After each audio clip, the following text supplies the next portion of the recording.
이 5번의 설교는 저희가 이전에 교회에 있을 때 한번 살펴보았던 내용인데, 그것을 다시 현재 교회의 상황에 맞추어서 다시 좀 각색하고 그리고 정리해서 함께 나눠보는 시간을 또 가지는 의미이기도 합니다. 이제 저희가 약 한 달간의 합병의 준비와 또 점검을 해나가고 그렇게 새해를 맞이했습니다. 아마 목회자들도 그리고 성도들도 아마 어느 정도의 긴장감이 있을 것이다 라는 생각을 해봅니다. 그래서 어떤 이런 표현들에 대해서 성도들이 어떻게 이해할까, 어떻게 받아들일까 라고 하는 것이 제 안에 늘 좀 긴장감이 있습니다. 혹시 그런 긴장감을 못 읽으신가요?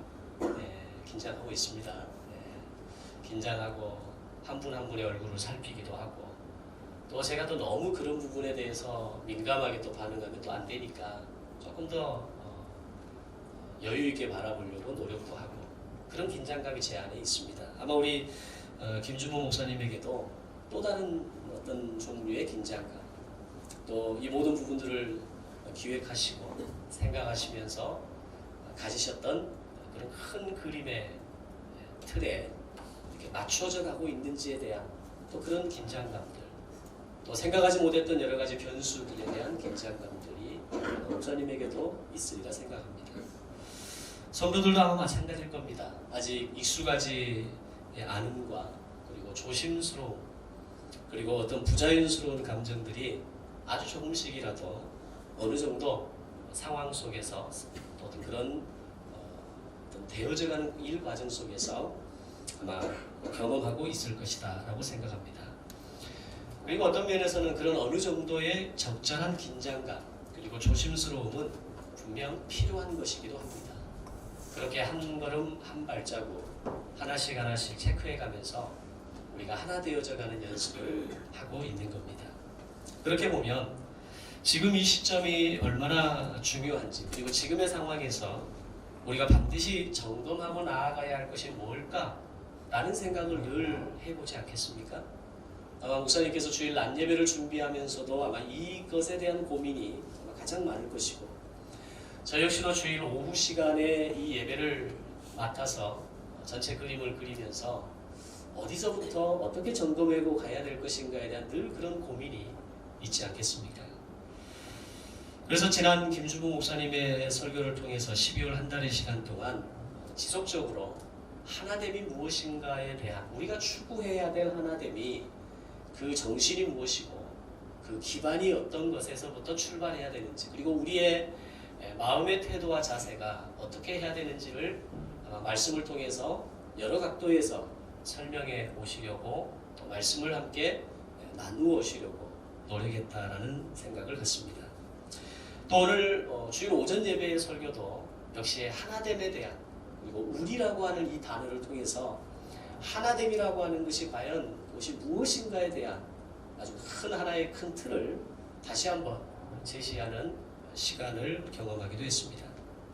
그것은 그만큼 이 하나됨이라고 하는 주제가 무엇보다도 중요한 의미를 가지고 있음을 전하고 싶으셨을 것이기 때문입니다.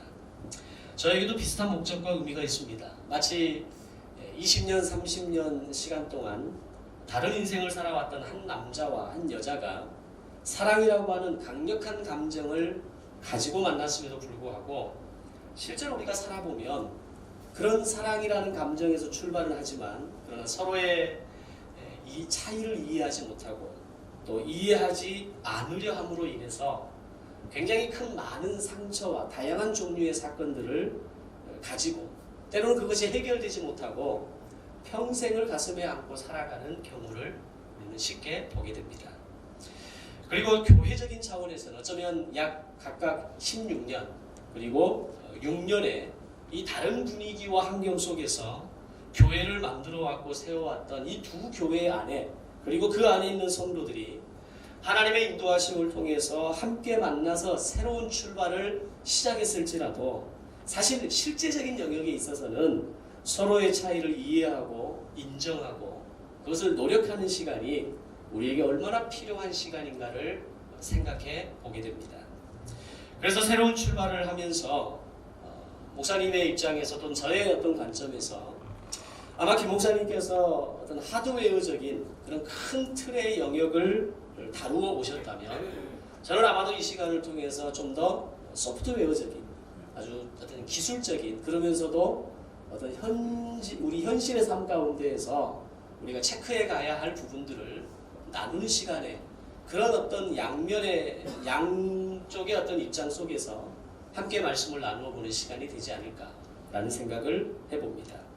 결국 그것은 하나됨을 향한 저희 목회자들의 간절함이고 조심스럽게 한 발 한 발 내딛으면서 온전한 하나됨을 추구하고자 하는 그런 열망이 오늘 저희들에게 있음을 성도들에게 함께 나누고 싶은 겁니다. 그렇게 해서 우리는 새로운 출발을 하면서 가장 먼저 각자의 기질을 체크해보는 시간을 가졌습니다. 그리고 앞으로 기질을 주제로 말씀을 나누려 하는데 왜 기질을 가지고 말씀을 나누고 또 이 기질이라고 하는 것을 통해서 하나됨의 아주 중요한 하나의 소스들을 세워가려고 하는가? 거기에 몇 가지 중요한 이유가 있습니다. 첫 번째는 하나님께서는 오늘 우리의 깊은 속을 살피시는 분이기 때문입니다. 하나님은 우리를 보실 때 그분이 중요하게 보시는 부분이 있다는 겁니다. 그것이 사실 우리의 겉모습이 아니라 우리의 어떤 환경과 외부적인 조건과 나의 외형의 모습에 집중하시는 것이 아니라 하나님께서 집중해 보기를 원하시는 것은 바로 우리의 내면을 깊게 보시기를 원하신다는 겁니다.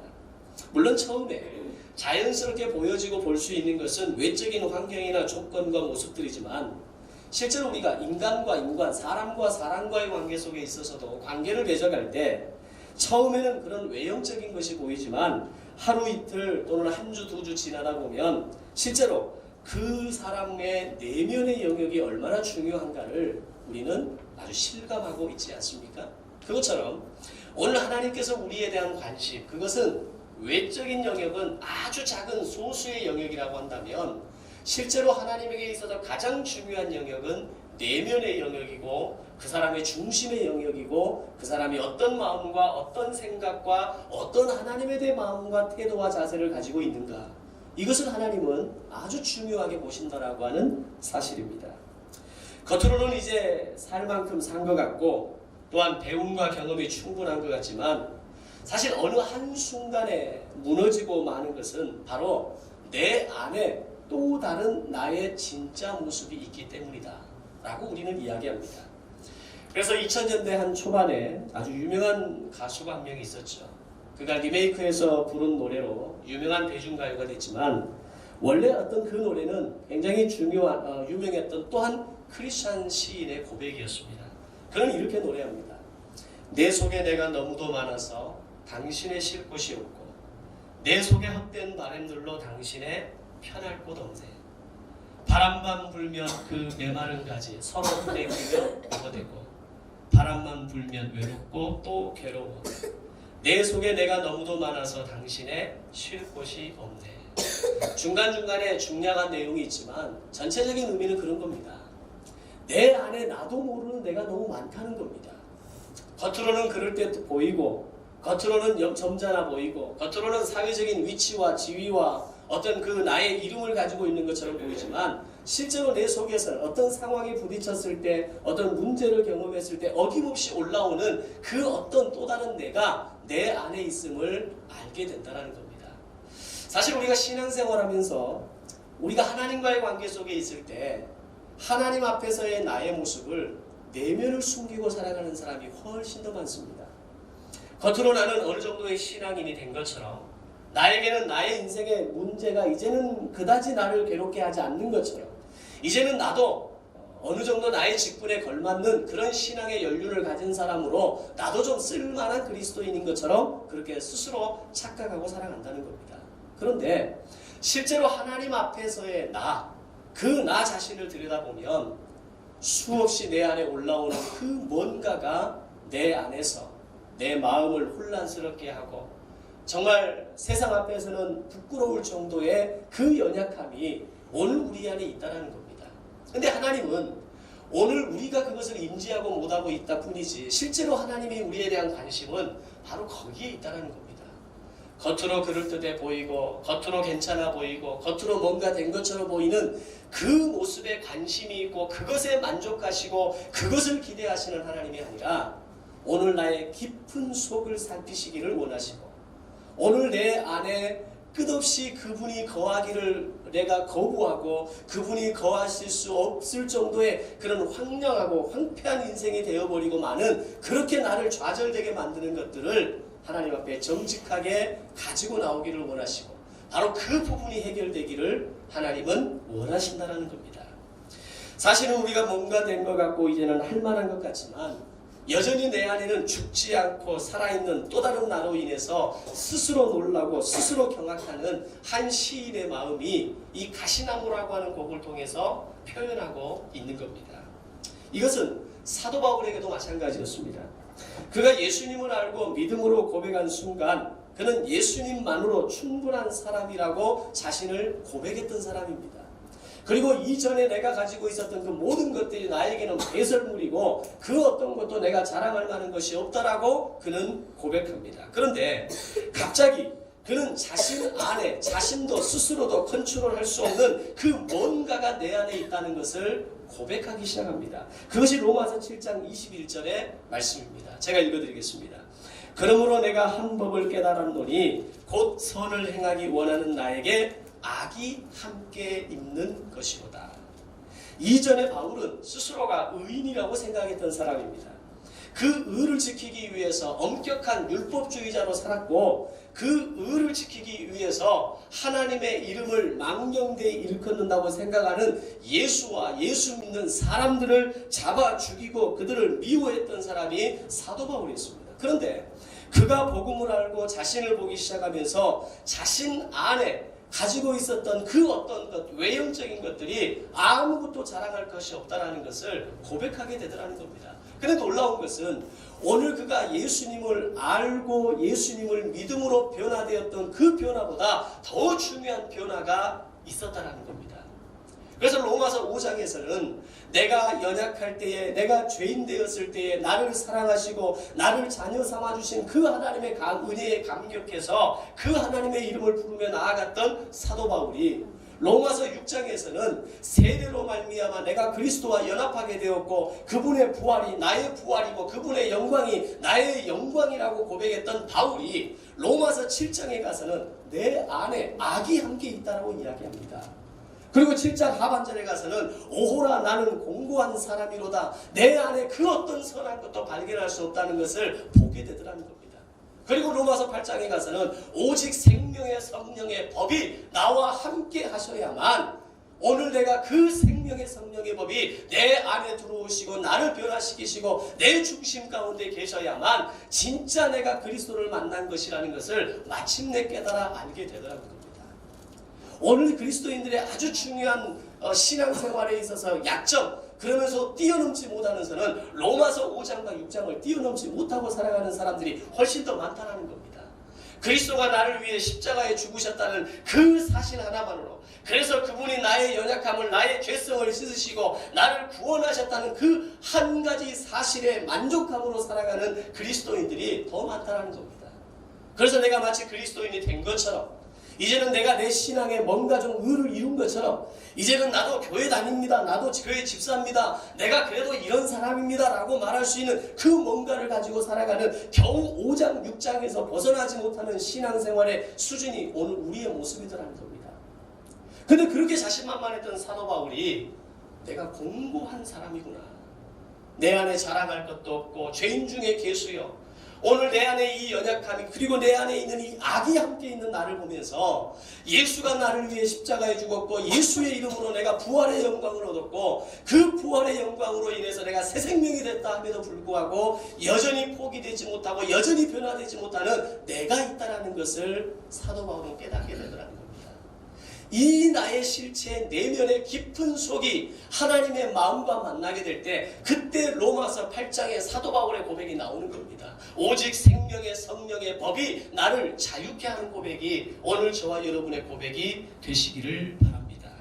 사도 바울은 이 비밀을 알았을 때에 은혜가 아니면 주님이 나를 만져주시지 않고 은혜가 아니면 나를 내가 관리할 수 없으며 나는 아무것도 아니라는 고백을 마침내 하게 되는 것입니다. 그래서 오늘 보면 잠언 20장 27절에 보면 사람의 영혼은 여호와의 등불이라 사람의 깊은 속을 살피느니라 라고 말씀합니다.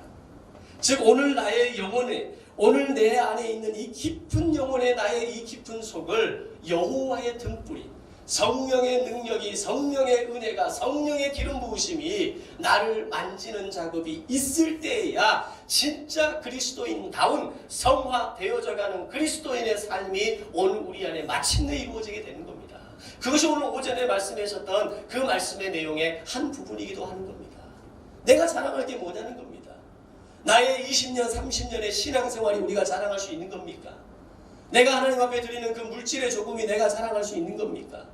내가 가지고 있는 집사직분과 권사직분과 목사라고 하는 이 이름이 우리가 자랑할 수 있는 거냐라는 겁니다.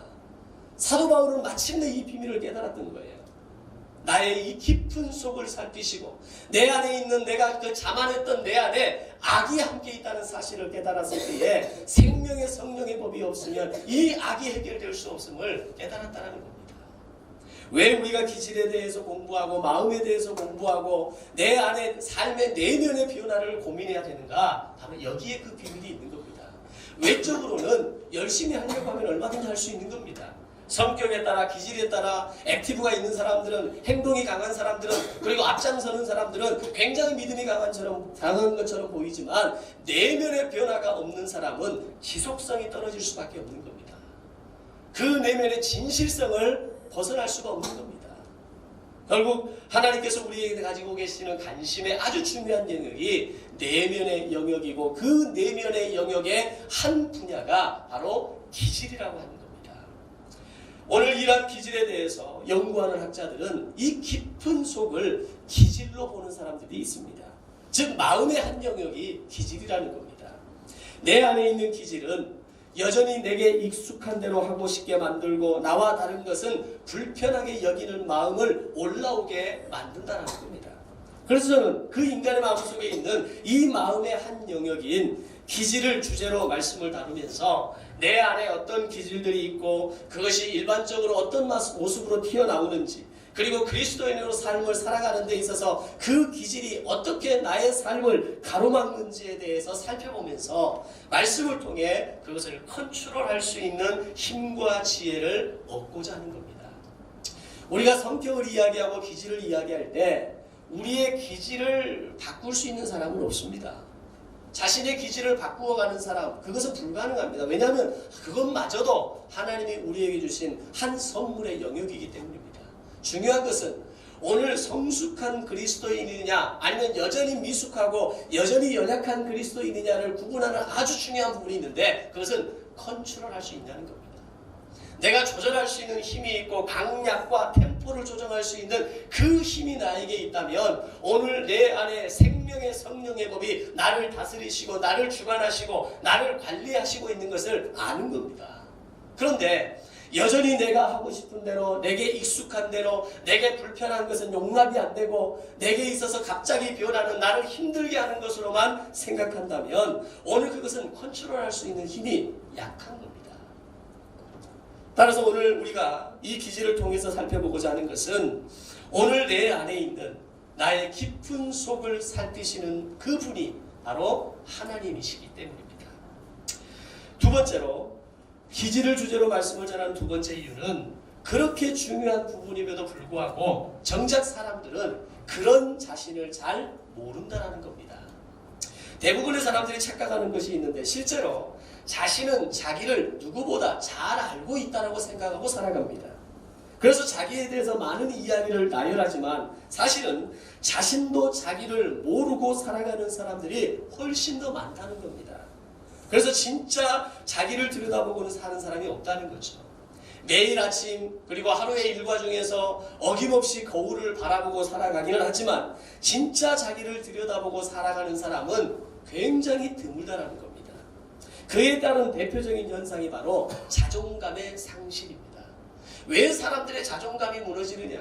왜 자기 정체성을 잃어버리고 자기 색깔들을 잃어버리고 사건을 만나고 광야를 만나고 문제를 만날 때마다 여지없이 무너지고 마는 이유가 뭐냐? 그것은 자존감의 상실입니다. 그 자존감의 상실이 일어나는 이유가 뭡니까? 나를 들여다보지 않기 때문입니다. 마음이 어렵고 힘들어질 때 내 마음의 무너짐을 통해서 인생의 어떤 나의 어떤 그 보람도 느끼지 못할 때 내가 그렇게 애쓰고 수고하고 열심히 달려왔건만 여전히 나의 삶의 자리는 그대로인 것 같고 여전히 나의 인생은 초라하고 볼품없는 거 그렇게 보이는 이유가 뭡니까? 자존감의 상실이고 그 자존감의 상실은 자신을 들여다보지 못하기 때문에 자신의 진짜의 그 내면의 모습을 보지 못하고 살아가기 때문에 나타나는 현상이라는 겁니다. 그럼 반대로 어떤 계기를 통해서 자신의 존재를 알아가기 시작하고 여전히 부족함이 있는 모습이지만 깨지고 찌그러지고 구멍나 있고 그렇게 볼품없는 모습이라 할지라도 자신의 모습을 그대로 인정하게 되고 오늘 나의 존재가 하나님 앞에서 어떤 존재이고 그분이 나의 내면의 깊이를 어떻게 바라보시는가를 알기 시작할 때에 마음의 저 깊은 곳에서부터 자존감이 형성되기 시작하고 마음을 조절할 수 있는 힘이 생기기 시작하고 템포와 강약을 핸들링할 수 있는 힘이 생겨나기 시작한다는 겁니다. 쉬운 대로 출애굽기와 같은 말씀 또는 어떤 우리의 인생 전체를 들여다볼 수 있는 말씀을 통해서 인생의 프로세스만 제대로 알아가도 내가 보이기 시작하고 인생이 보이기 시작하고 사람이 보이기 시작하는 것을 경험하지 않습니까? 이것이 보이기 시작하는 사람은 결코 쉽게 넘어지거나 무너지지 않는다는 겁니다. 다시 말하면 내 기질이 무엇인지 알게 되면 자신과 타인을 존중할 수 있는 힘이 나오기 때문에 기질에 대한 말씀을 함께 나누고자 하는 겁니다. 기질을 주제로 말씀을 전하려고 하는 세 번째 이유는 나를 제대로 인지하지 못하면 다른 사람과의 관계가 어렵기 때문입니다. 이 말을 이해하기 쉬운 아주 쉬운 예가 있습니다. 대부분 이 자리에 앉아 계신 분들이 자녀들을 키우고 있거나 이미 키워보신 분들이기 때문에 아마 잘 느낌이 올 것 같습니다. 자녀를 키울 때 여러분의 삶에 여러분의 마음 가운데 에너지가 있고 기쁨이 있고 자존감이 높아질 때 자녀를 대하는 것과 에너지가 완전히 빠져있고 스스로 불행하다는 생각이 들고 이런 짜증이 밀려오고 나의 자존감이 낮아질 때 자녀들을 다루는 것이 어떻게 달라집니까? 일단 목소리 톤에서부터 달라지기 시작하죠. 사용하는 문장이 짧아지고 지시형으로 또는 명령형으로 바뀌어지게 됩니다. 근데 반대로 내 안에 이런 에너지가 있고 생명이 있고 내 어떤 자존감이 올라올 때는 문장이 길어집니다. 시간도 길어집니다. 톤도 부드럽습니다. 세상에 그렇게 천사 같은 엄마의 목소리가 나올 수가 없어요.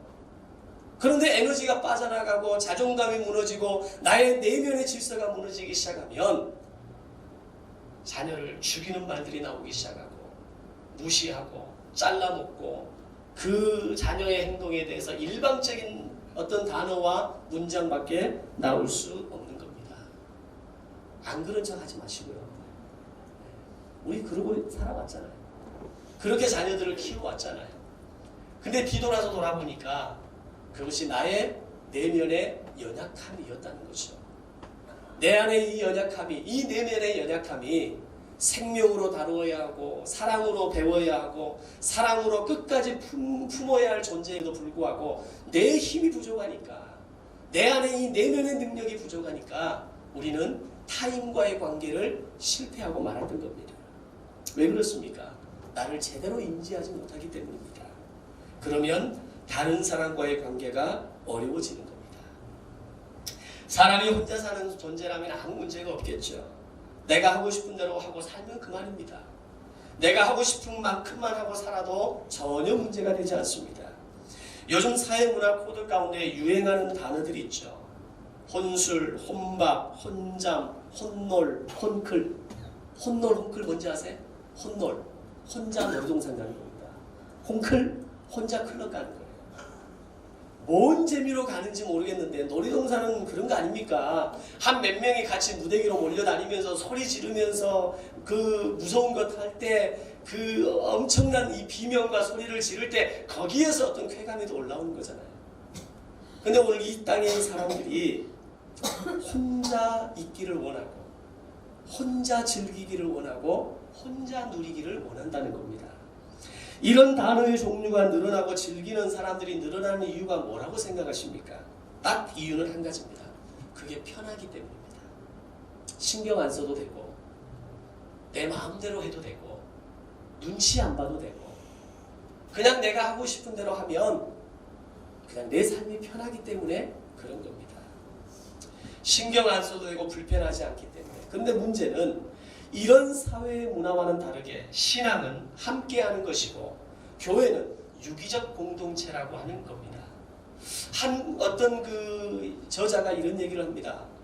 가장 고독이라고 하는 것은 가장 비그리스도인적인 모습 중에 하나다. 우리가 때로는 외로움의 시간이 필요할 때가 있습니다. 신앙적으로 고독의 시간이 필요할 때가 있습니다. 그러나 고독의 삶을 살아가는 사람, 외로움의 삶을 살아가는 사람은 그것은 비성경적이다라고 하는 것을 이야기하는 겁니다.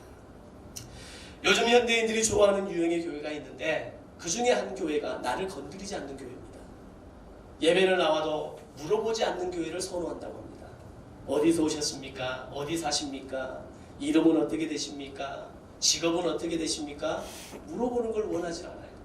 물어보는 순간 다음 주부터 이 교회 안 나와야지. 이렇게 생각하는 사람들이 많아진다는 거예요. 그럼 교회가 어떻게 해야 됩니까? 교회는 그렇게 해서는 안 되죠. 그럼에도 불구하고 바라봐주고 기다려주고 품어주고 물어주고 함께 갈 수 있는 모습을 만들어가는 것이 교회가 되는 겁니다. 서로 사랑하고 결혼했음에도 불구하고 서로의 다름으로 인해서 함께 살아가기가 참 어렵다라는 것을 실감하지 않습니까? 하물며 사랑으로 맺어진 가정도 그런데 관계로 맺어진 교회 공동체는 이 해법을 알지 못하면 얼마나 어렵고 힘이 들겠습니까? 분명 우리의 모두의 마음 안에는 기본적으로 선한 마음과 열정을 가지고 있는 것은 분명합니다. 그러나 함께한다는 것은 단지 기질의 다름이라고 하는 이 한 가지 이유만으로 훈련되지 않고 준비되지 않고 이해하지 않으면 힘이 들고 얼마든지 어려운 상황들을 만날 수 있다는 것을 우리는 알아야 하는 겁니다. 바로 이럴 때 가정이든지 교회이든지 사회이든지 조직이든지 서로의 기질을 알고 이해하기 시작하면 좀 더 쉽고 아름다운 공동체를 만들어갈 수 있다는 겁니다. 아마 기업체에서 일을 해보신 분들은 이 부분을 잘 아실 겁니다.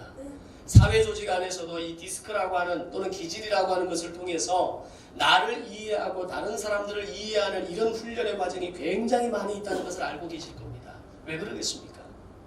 교회라고 하는 유기적 공동체는 교회이기 때문에 그러지만 사회의 기업과 조직과 회사는 그들의 관계 속에서도 그들의 이 관계와 그 만남과 이해와 서로의 어떤 다름을 인정하게 될 때 건강한 조직을 만들 수 있는 해법이라는 것을 알고 있기 때문입니다. 제가 지난주 디스크 검사를 하면서 깨달은 것 중에 하나가 있습니다. 우리 교회의 90% 이상이 안정형, 신중형이구나. 제가 그래서 속으로 다짐한 게 있어요. 천천히 가야겠구나. 그리고 제대로 해야겠구나. 여러분들의 시각에는 그 안정형과 신중형에 익숙해진 이 틀이 있고 바라보는 기준이 있거든요. 그래서 저의 마음과 태도와 자세는 여러분을 그렇게 봐야겠구나 라는 생각을 해보게 됐습니다. 기질을 주제로 말씀을 전하려 하는 네 번째 이유는 가장 중요한 이유이기도 합니다. 하나님이 각 기질을 통해서 사역하시기 때문입니다. 우리가 기질을 공부하고 이해하고 적용하는 중요한 이유는 하나님은 그런 나의 기질을 통해서 일하신다는 겁니다. 그래서 우리가 기질을 공부하고 나를 알아갈 때 그런 나의 기질이 기질로서 이해되고 그것을 이해하는 데 끝나는 데 목적이 있는 것이 아니라 하나님이 이런 나의 기질과 나의 이런 장점과 영향력을 통해서 하나님의 구속사를 어떻게 이루어 가실 것인가에 대한 관심까지 옮겨가야 한다는 겁니다. 나 좀 편하게 놔둬. 나 이런 사람이야. 나 이렇게 하는 게 편해. 이 대답을 얻기 위해서 기질 공부를 하고 기질 훈련을 하는 게 아니라 오늘 나의 이런 장점과 영향력과 나의 이런 파워를 통해서 하나님께서 어떻게 하나님의 구속사를 나의 이 선한 목자 교회 안에서 세워가시고 다듬어가시고 만들어가실 것인가에 대한 기대를 하는 것이 오늘 우리가 이 공부를 해야 하는, 이것을 통해서 말씀을 통해서 깨달아야 하는 중요한 이유가 되는 것입니다. 중요한 것은 자기 기질을 잘 알아야 사역도 효율적으로 잘 할 수 있는 겁니다. 하나님도 우리 각자를 사용하실 때 각 사람이 가진 그들의 기질대로, 베드로의 기질대로, 바울의 기질대로, 요한의 기질대로 그들 각자가 가진 기질의 모습들을 최대한 다듬으시고 그것을 성숙시키시고 변화시키셔서 마침내 그들을 구속사와 하나님의 나라의 현장 가운데에서 사용하셨던 것을 보게 되는 겁니다. 오늘 이 자리에 앉아 계신 여러분의 기질, 여러분의 그 기질을 통해 주어진 아름다운 사역의 장점들이 하나님의 나라와 구속사를 확장해 가는데 귀하게 쓰임 받으시기를 주님의 이름으로 축원합니다. 앞으로 오후에 걸쳐서 기질에 대한 말씀을 전할 때 잘 들어보시고 나의 기질이 이해되어져서 먼저는 내가 가진 이 기질을 통해 주님께 사용함을 받는 결단이 있으시기를 주님의 이름으로 축복합니다. 이 단계가 넘어가면 그때는 내 기질을 뛰어넘는 단계가 나옵니다.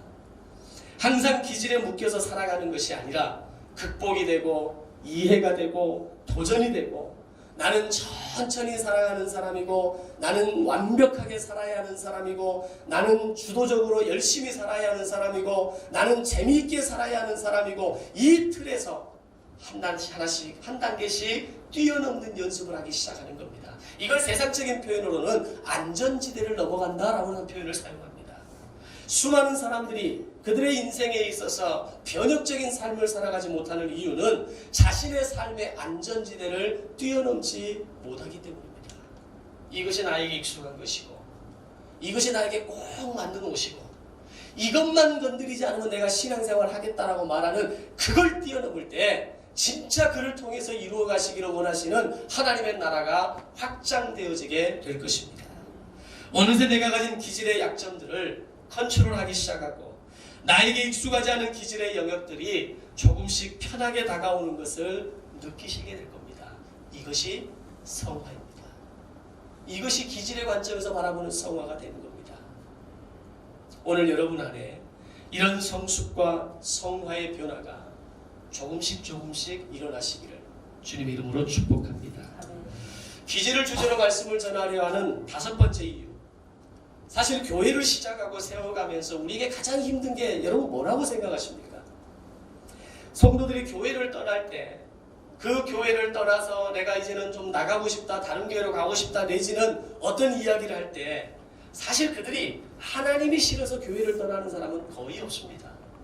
물론 본질적인 것은 그들이 하나님과의 관계가 제대로 세워지지 않았기 때문이고 하나님이 싫다고 말할 만큼 정말 뜨겁게 열정적으로 제대로 신앙생활을 해본 적이 있는가라고 했을 때 어느 것도 답을 할 수 없는 사람입니다.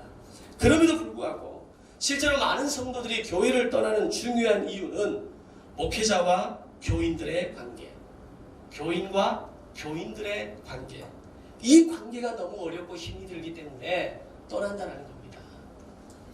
저희가 지나오는 시간을 돌아봐도 그렇고요. 아마 여러분들이 지난 16년의 시간을 교회를 세워오면서 보면서도 아마 여실히 느꼈을 겁니다. 이제는 하나님이 계신 것을 내가 믿지 못해서 교회를 떠나겠습니다. 아마 그런 사람은 100에 1명이나 수백 명에 몇십 명 정도 있을 뿐이지 거의 대부분의 사람들은 관계에서 실패하고 관계로 인해 상처받고 관계로 인해서 마음이 깨짐으로 떠난 사람들이 거의 대부분이지 않습니까? 내게 익숙하지 않은 다른 사람들을 대하는 것이 너무 불편합니다. 새로운 유형의 성도들과의 관계가 너무 힘들어지면 떠나고 싶은 마음이 올라오는 겁니다. 그리고 이 단계가 지나가면 목회자와의 관계가 힘이 드는 시점이 어김없이 다가옵니다. 이전에는 문제가 안 됐던 것들이 어느 날부터 문제가 되기 시작합니다. 이전에는 내게 그렇게 거부감이 없었는데 어떤 그 모습, 어떤 그런 상황, 어떤 그런 결정의 형태들을 바라보면서 왜 그렇게 해야 됩니까? 라고 하는 부담감이 올라오기 시작하는 겁니다. 그것이 본질적인 것에 대한 영역이라면 함께 고민하고 함께 토론하고 함께 답을 찾아가는 과정이 필요하죠.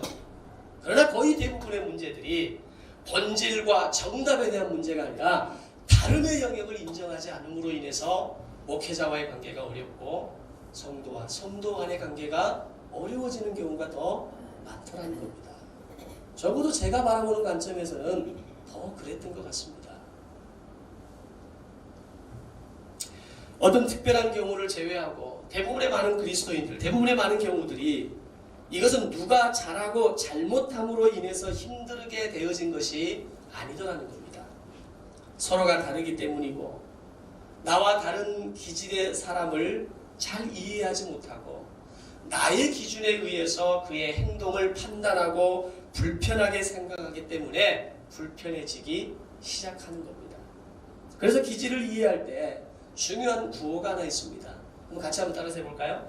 다름을 인정하자. 이것이 해법입니다. 나와 다름을 인정하고 나에게 다른 것이 불편한 것이고 틀린 것이고 잘못된 것이 아니라 오늘 나와 다름이 오히려 교회에게는 유익이 될 수 있겠고 나와 다름이 교회의 역동이 될 수 있고 나와 다름이 하나님의 나라를 세워가는데 다양하게 필요한 각 영역의 사람으로 쓰임받을 수 있는 이유가 될 수 있다는 것을 우리는 알아야 하는 겁니다. 그래서 교회는 너무 한쪽의 성향으로만 일반화되면 안 됩니다. 각각의 네 가지의 성격의 기질들이 또는 이 네 가지가 골고루 있는 사람들이 때로는 중재자 역할을 하기도 하고 때로는 새로운 것들을 도전해 가기도 하고 때로는 정말 즐겁게 재미있게 분위기를 만들어갈 줄도 알고 때로는 큰 변화가 없어도 큰 물줄기의 어떤 새로운 변화의 틀이 보이지 않아도 변함없이 내 자리를 지켜낼 수 있는 그런 사람들이 필요하고 그냥 주먹구구식으로 일하는 것이 아니라 정말 제대로 완벽하게 본질적인 것은 지키고자 하는 이 마음을 가진 사람들이 교회 안에 세워져야 하는 겁니다. 왜 교회에서 기질을 알아야 하고 공부하고 그것을 훈련해야 하는가? 그것은 마음의 영역이기 때문입니다. 신앙생활의 중요한 변화는 마음의 변화에서부터 출발하는 것이기 때문입니다. 많은 사람들이 착각하는 것 중에 하나는 신앙생활은 외형적인 변화라고 착각하는 사람들이 있습니다. 물론 외형적인 변화가 나타나는 건 분명히 있습니다. 그리고 결과적으로 나타나야 합니다. 그러나 그 변화가 나타나기 위한 가장 첫 번째 변화는 마음의 영역이라는 겁니다. 마음이 변화되어지고 마음에서 인정되어지고 마음에서부터 그것에 대한 수용성이 생기고 편하게 바라봐줄 수 있는 마음이 생기게 될 때 그때 변화가 일어나는 겁니다. 마태복음 5장에 보면 산상수훈의 말씀이 선포되는데 산상수훈의 첫 번째 주제가 마태복음 1장에서부터 시작되는 첫 번째 주제가 팔복에 대한 내용을 다루게 됩니다. 이 팔복의 영역에 공통점이 있습니다. 그것은 마음이라는 겁니다. 천국은 환경이 아닙니다. 천국은 외부적인 완벽한 조건이 아니라는 얘기입니다. 성경에서 이야기하는 천국은 마음의 변화가 천국이고 천국은 마음에서부터 시작하는 것이고 그 마음에서부터 시작한 천국이 영원으로 우리의 몸과 영혼이 향해 가는 것이다 라고 말씀하고 있는 겁니다. 중요한 것은 이번 기질 설교 시리즈를 통해서 이제 나의 기질의 장점과 약점을 보면서 성령님에게 민감함으로 성령님이 나의 이 마음의 한 영역인 기질을 통해서 일하시는 모습을 깨달으시고 믿음이 성숙되어져 가시기를 주님의 이름으로 축복합니다. 또한 자기 기질을 발견하면서 자존감을 많이 회복하시기를 바랍니다. 내가 어떤 사람이고 나에게 어떤 장점이 있고 내가 어떤 영향력이 있고 나의 이 기질이 어떻게 하나님의 구속사 가운데 쓰임받기를 원하는가, 하나님이 그런 나를 어떻게 사용하기를 원하시는가 기대하고 자라나시길 바랍니다. 또한 자기 기질의 단점을 알게 되면서 나로 인해서 상처를 받은 사람에게 사과할 수 있는 성숙함이 있으시기를 바랍니다. 자녀에게 사과하셔야 됩니다. 내가 내 기질로 너를 키우려 했다. 내 기준과 내 잣대로 너를 바라보려고 했다. 그것이 나는 옳다라고 생각했는데 그게 옳은 게 아니라 다르다라는 것을 내가 깨달았다. 아빠를 용서해라. 엄마를 용서해라. 그리고 나의 가족들에게, 나의 가장 가까운 지인들에게 오늘 나의 이 기질의 약점을 내가 마음껏 칼을 휘두르고 살아왔다면 이제는 그 칼을 나의 인생의 칼집에 꽂아 넣을 수 있는 힘을 가지시기를 바랍니다. 기질을 인정하고 주님이 내 마음의 주인이 될 수 있기를 이제는 여러분의 마음을 내어주시기를 바랍니다. 그래서 큰 믿음의 진보가 이루어지는 시간이 되시기를 주님의 이름으로 축원합니다. 기도하겠습니다.